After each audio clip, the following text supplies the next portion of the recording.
Assalamualaikum warahmatullahi wabarakatuh. Perkenalkan, nama saya Ahmad Rizky, mahasiswa Ilmu Komunikasi Universitas Muhammadiyah Yogyakarta, pada mata kuliah Metode Penelitian Kualitatif tahun ajaran 2024. Pada video ini saya akan menjelaskan analisis framing. Secara pengertian, framing adalah suatu metode yang digunakan untuk memahami bagaimana berita atau informasi dikonstruksi dan direproduksi dalam media. Dalam analisis framing, peneliti memahami bagaimana berita dibingkai dan dikategorisasi oleh media, serta bagaimana berita tersebut dipengaruhi oleh faktor-faktor seperti subjektivitas pewartanya, lingkungan internal organisasi media, dan kekuatan eksternal yang memberikan tekanan terhadap media. Analisis framing melibatkan analisis isi, yang lebih menitikberatkan pada metode penguraian fakta secara kuantitatif dengan mengkategorisasikan isi pesan teks media. Namun, analisis framing yang ditekankan adalah bagaimana peristiwa itu dibingkai dan dikonstruksi oleh media. Analisis framing membantu manusia memahami realitas yang beragam dan tidak beraturan menjadi realitas yang mempunyai makna. 4. Model dari Robert Altman. Yang pertama, mendefinisikan masalah. Langkah ini melibatkan seleksi dan definisi masalah yang akan dibahas. Hal ini menentukan konteks yang akan digunakan dalam proses framing berikutnya. Yang kedua, memperkirakan penyebab. Di sini media berita mendefinisi penyebab masalah yang akan dibahas. Hal ini dapat mempengaruhi bagaimana audiens memahami isu tersebut. Yang ketiga, membuat penilaian moral.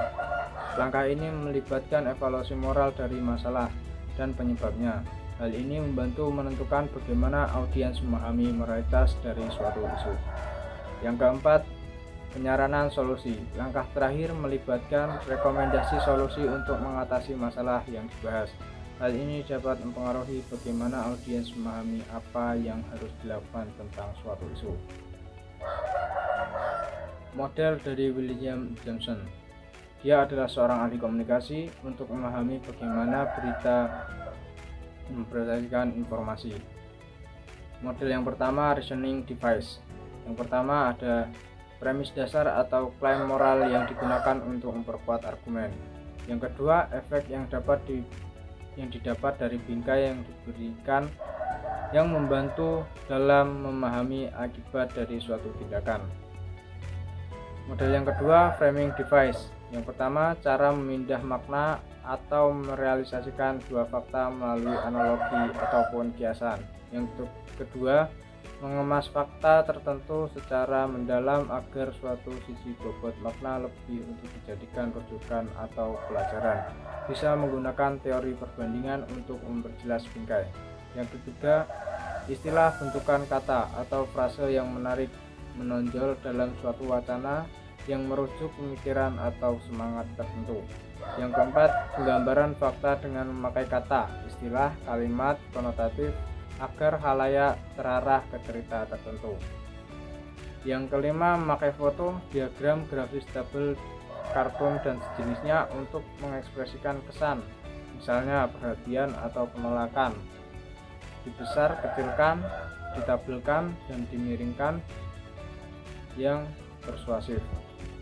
Faktor-faktor yang mempengaruhi pemberitaan. Yang pertama, karakteristik pribadi wartawan seperti gender, etnis, orientasi seks, latar belakang pendidikan, kepercayaan, dan nilai-nilai yang dianut, serta orientasi politik mempengaruhi cara wartawan menulis berita. Yang kedua, media routine level. Pola rutin dan terstruktur yang digunakan dalam organisasi media mempengaruhi produksi berita. Yang ketiga, faktor-faktor yang tidak terkait langsung dengan organisasi media seperti ideologi, nilai-nilai, dan fakta yang dipahami wartawan dan media mempengaruhi berita.